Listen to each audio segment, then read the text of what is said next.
is Health Matters for Young People, to be delivered by a public health practitioner who, for the last 17 years, has worked for the number of international organizations in implementing a reproductive and HIV/AIDS program. He's presently working as the Global HIV/AIDS Coordinator for the International Transport Workers Federation. Please welcome Dr. Asif Altif. Because she made you listen to her because she had an innate phone to give it away. But I don't have any innate phone, I promise you. But I think you will find this topic interesting and listen to me.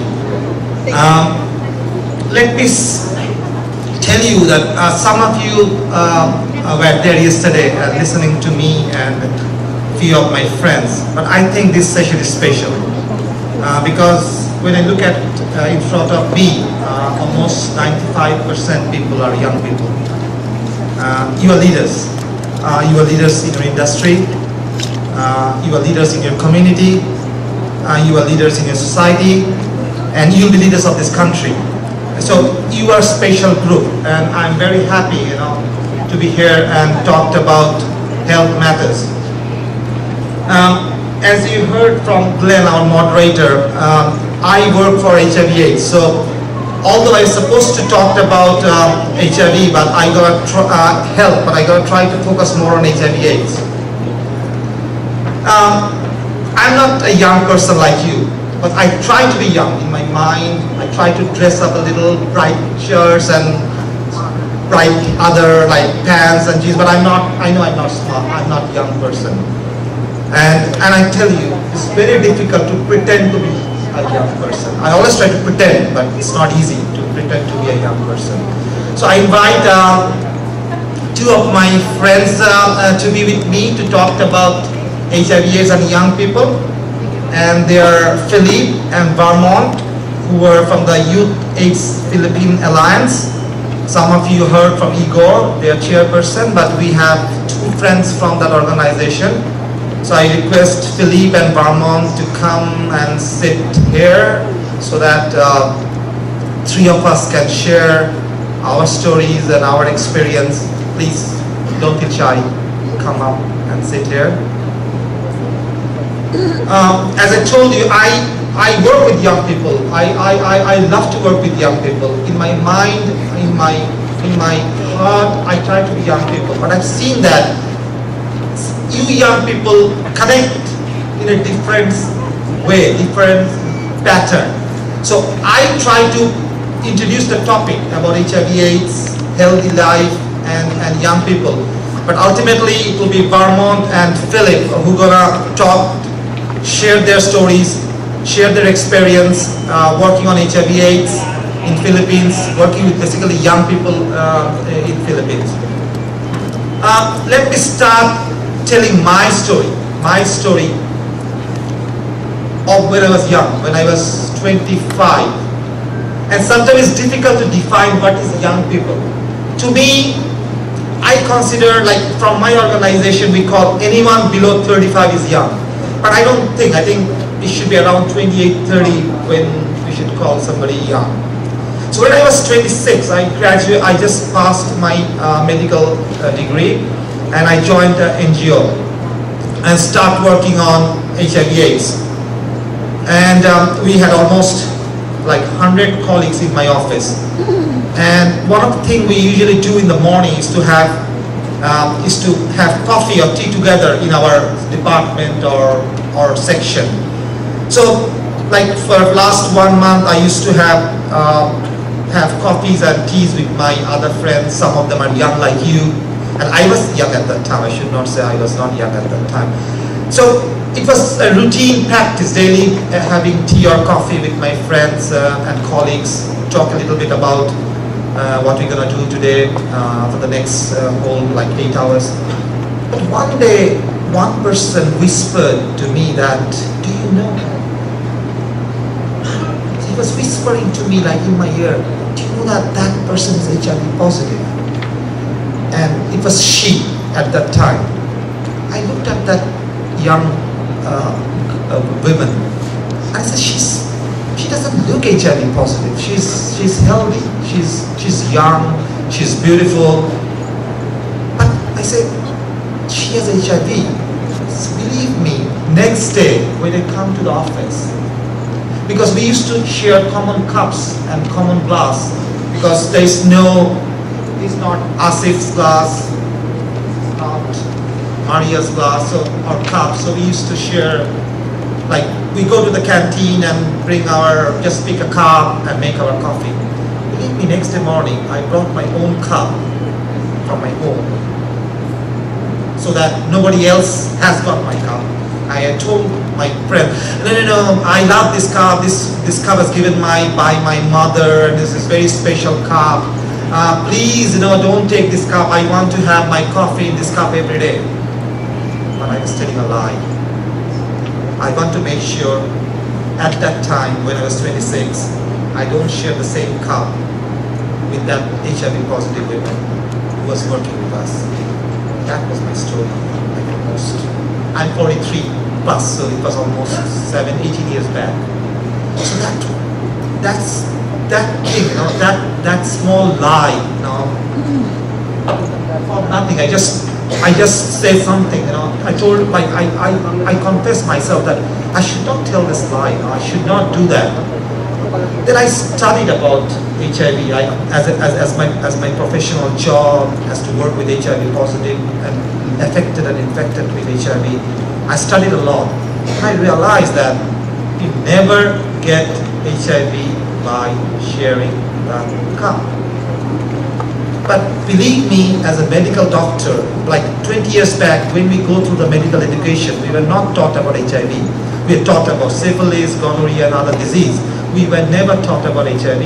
So ignorance, not knowing the right thing, prompted me to tell a big lie to myself and bring a cup from my home and drink my coffee. So I feel now, after like 17 years working with different organizations, now working with ITF, I realize the importance of knowing, importance of understanding, importance of information. Sometimes I debate with my leaders and boss. They say, Asif, in computer era, I saw many people having a tablet or iPad all the time. You are working on it, Google or all the search. I know we do it. My boss and sometimes my supervisor says, you don't need to tell people. People know everything. I realize it's not true. We know things. I'm not saying you don't know about HIV. You know about HIV, definitely. But what I've learned in my 17 years of work, that there's lots of myths, there's lots of misconception, and there's no place to correct or rectify my misconception, misunderstanding, or like at that time with that cup story, I did not have anyone, I do not have that courage to go to somebody and ask about it. So I have to go through a process of learning to know the right thing. But I want, as an HIV coordinator for the ITF, I don't want people to be in the same situation I had like 18 years back. I want people to get informed, the right information, so that we know what's right, what's wrong, we take our decision. And some of you were with us yesterday in the main hall, and the presenter told that, believe me, last year, with all our knowledge, we think we know everything. And I think 50% of the people sitting in this room has got a smartphone. Not this smart, but like BlackBerry, Nokia, any whatever. And we do Google search.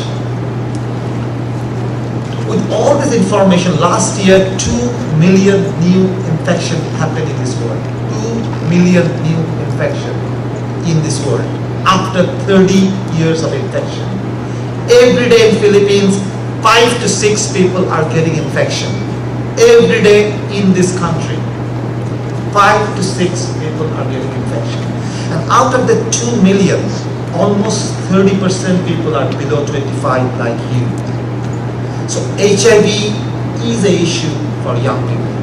Is an issue. Believe me, is an issue. So, and another point is that if you look at the program, again, when I talk to my supervisors, my team, we especially by my colleagues, debate that we should not do much for young people. We should talk about the married couples, we talked about HIV to the married people, a little bit like who are active in the sexual, like reproductive life.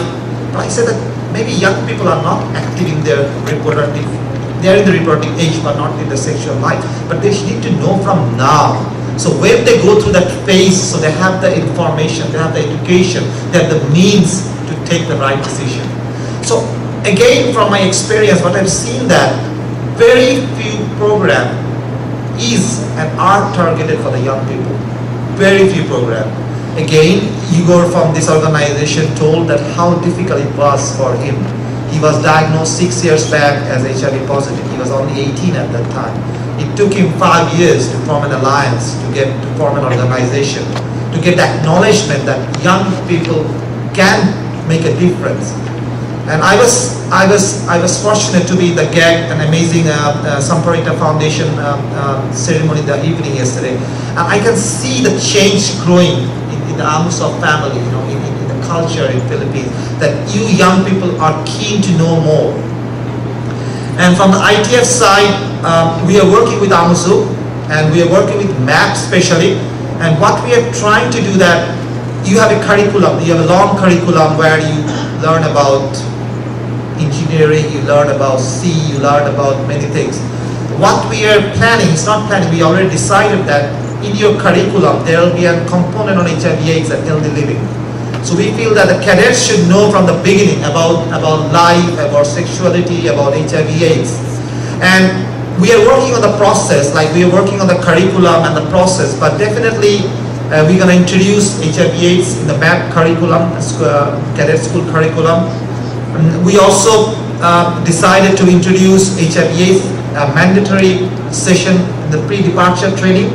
Before you go to the young cadets, go to the ship, they have the proper understanding and knowledge of HIV/AIDS. Because when we talked about HIV/AIDS, we quickly jump into sexuality, but we know that HIV only doesn't transmit through sexual route. It does transmit through mother to child, it does transmit to infected blood, it does transmit to contact of blood. When you go on ship, there is a risk of you get a cut and you try to help your closest friend, and you can touch his blood or her blood, and sometimes you don't know our status, you know. And I can challenge that most of the people sitting in this room doesn't know their status. I can challenge. If I want to I request you raise your hand. I'm quite sure very few hand will be raised saying, I know my status. So many of us don't know our status. So in that context, it's very important that, especially when we're working on the sea, we know about HIV, we know our status. Because knowing a status, you can take action. And we learned from yesterday, being positive is not the end of the life. You can be as productive as possible being HIV positive. It's like, it's young people here, not too many people have high blood pressure or diabetes. I know because I can look at the face. Most of us in this room are young people. You know that as blood pressure, diabetes grows when you are getting older, like above 40. But this, like a patient with high blood pressure, take a medicine every day. A diabetic patient take insulin injection every day. So HIV positive person take a medicine every day. It's as simple as that. So it's an issue around us, with us. I think it's time to acknowledge that it's with us. So now I request first Philippe and first Barmon and then Philippe to tell their story, their life, working with HIV and working closely with HIV positive people also. And then I'll try to catch a few points from their stories, and then we'll listen to your stories.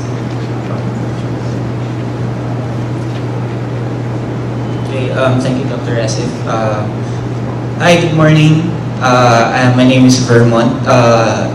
I'm with Youth AIDS Filipinas Alliance, currently working as their corporate secretary. Do you mind if I use that mic so I can interact with the audience? Okay. No problem. Let me kasi. Okay. So first, let me